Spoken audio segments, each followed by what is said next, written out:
আসসালামু আলাইকুম দিদিরা, সবারই ঈদ জোহা কেমন কাটলো কমেন্ট করে জানাবেন। আমার তো আলহামদুলিল্লাহ ভালোই কেটেছে, অনেক ভালো লাগলো। তো আসসালামু আলাইকুম দাদা দিদি ভাই বোন আঙ্কেল আন্টিরা, কেমন আছেন? আশা করি আল্লাহর রহমতে সবাই ভালো আছেন, সুস্থ আছেন। আলহামদুলিল্লাহ আমিও আমার পরিবারকে নিয়ে অনেক অনেক ভালো আছি। আপনাদের মাঝে আবার একটি নতুন ব্লগ ভিডিও নিয়ে হাজির হলাম। ছোট্ট একটি ব্লগ ভিডিও, ইনশাল্লাহ ভালো লাগবে। আর ভালো লাগলে লাইক দিয়ে ভিডিওটি ফুল ওয়াচ করার চেষ্টা করবেন প্লিজ প্লিজ।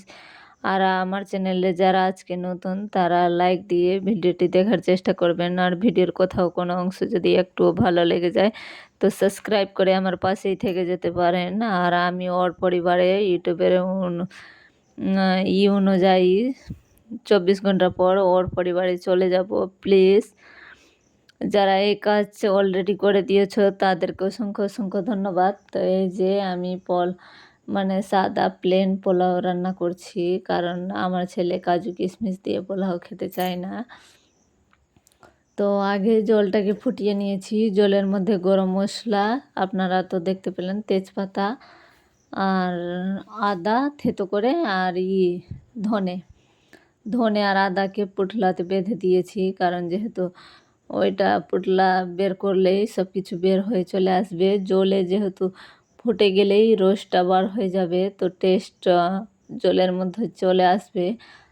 আর অনেক জলটাকে ফুটিয়েছি, লাল করে দিয়েছি, তারপরে নামিয়ে চালটাকে পেঁয়াজে ঘিয়ে ভেজে নিচ্ছি ভালো করে। চালটা লাল লাল করে ভেজে নিব। আমি যেভাবে রান্না করছি ওইটাই আপনাদেরকে দেখাচ্ছি, কারণ আপনারা আমার অনেক দিদিরা আমার থেকে অনেক বেশি ভালো ভালো করে রান্না করে, তো অনেক কিছু লাগে। আর আমি তো সাদামাটা করে আমার ঘরে যা যা আছে ওইটাই দিয়ে রান্না করে নিলাম। তো এভাবেও খেতে অনেক ভালো লাগে। তো এই যে জল দিয়ে দিলাম ভালো করে কষিয়ে। তো আমি খাসিতে কুরবানি দেইনি, তো এইটা থালার আমার বোন দিয়েছে, আর এটা থালার আমার যেটাতে হাত দিলাম ওইটা আমার বোন, আর এটা আমার শাশুড়ি। তো আমার বোনের দেওয়াটা মাংস আগে রান্না করে নিচ্ছি। আর আমাদের গরু জবাই হয়ে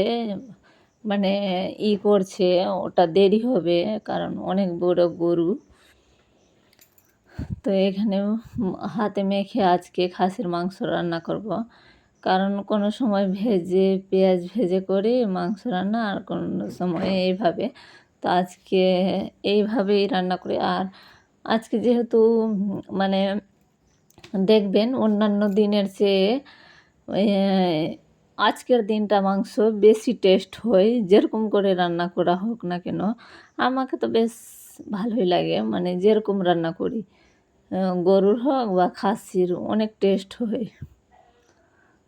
আর তো এইভাবে করে ওইটা খাসির মাংসটাকে রান্না করে দিচ্ছি।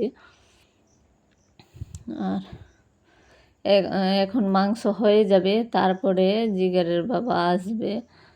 তো আগে আমি ভাবলাম কি আমার ছেলে মেয়ে আবার খাবে, তো রান্না করে কি যার জন্য আমি তাড়াহুড়ো করে রান্না করলাম, সেই খেলো না।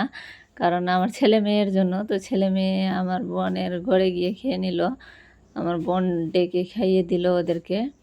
এই যে কষানো হয়ে গেছিলো, আর একটু উঠিয়েছি আমার ছেলের জন্য। আমার ছেলে জল দেওয়া মাংসটা খায় না, জল দেওয়ার আগেই ওর জন্য উঠাতে হয়, খাসির হোক বা গরুর। এই যে উঠিয়ে দিয়েছি ওর জন্য। তো এই যে আলহামদুলিল্লাহ আমাদের গরুর মাংস চলে এসছে। আর অনেক মাংস পেয়েছিল, 26 কেজি। তো 26 কেজির মধ্যে 3 ভাগ করে 1 ভাগ মাংস তো দেওয়া হলো মসজিদে, আর 1 ভাগ আমাদের আত্মীয় স্বজনের, আর 1 ভাগ আমার। তো এই 2 ভাগ মাংস এইখানে আছে। তো এটা মাংসকে সবার বাড়িতে দিলাম। আর আমরা যেহেতু আমরা দিই, যার বাড়িতে ওর বাড়ি থেকেও আসছে, এই ধরনের নিয়ম আমাদের এদিকে। তো আমি যেহেতু গরুতে দিয়েছি কুরবানি, আর কেউ খাসিতে, তো ওর বাড়ি থেকে আমার বাড়িতে খাসির মাংস এসছে। আর আমি গরুর দিয়েছি। এভাবে মানে যেটা আমি করেছি সেইটা আমাকে দিতে হবে। আমি অন্যজনের বাড়ির মাংস পাড়া পাড়া প্রতিবেশী সবাই আমাদের এদিকে এইভাবেই করে দেই। মানে আমরা পুরো পাড়াতে গিয়ে দেই। অনেক মানে জার্নি করেছি আজকে। আর আমার ছেলেমেয়ে কিছু কথাই শুনছে না। বলছে কি সবার বাড়ি আমরা যেতে পারব না। রান্না চাপিয়ে, চাপিয়ে আমি সবার বাড়ি দিয়ে এসছি। তো এখন গরুর মাংস এটাকে রান্না করে নিচ্ছি বেশি করে। কারণ যেহেতু আমার বোন বলল কি, "দিদি আমি গরুর মাংস রান্না করব না। তুই বেশি করে করলে আমাকে দিয়ে দিবি।" তো এই যে এখানে করে নিচ্ছি বেশি করে। তো ওকে দিব। আর আমার শাশুড়ি খায় না গরুর মাংস। ওকে একটু তরকারি ওই খাসির মাংসর আর ভাত দিয়েছি। তো বলল কি, "আমি তো খাসির মাংস রান্না করেছি।" তা আমি ভাবলাম সবার হাতে সবার মতন টেস্ট। তোমারটার টেস্ট বেশি হয়েছে না আমারটার টেস্ট বেশি হয়েছে। খেয়ে দেখো। তো ওদেরকে দিয়ে আসলাম। এই যে আমার গরুর মাংস কষানো হয়ে গেছে। এটাও আমার ছেলের জন্য তুলে রাখতে হবে উঠিয়ে। তো অনেক মাংস হয়ে গেছে আমার বাড়িতে। কারণ আমার উকিল ধরম মায়ের বাড়ি থেকে খাসির মাংস এসছে, আমার বাবার বাড়ি থেকে।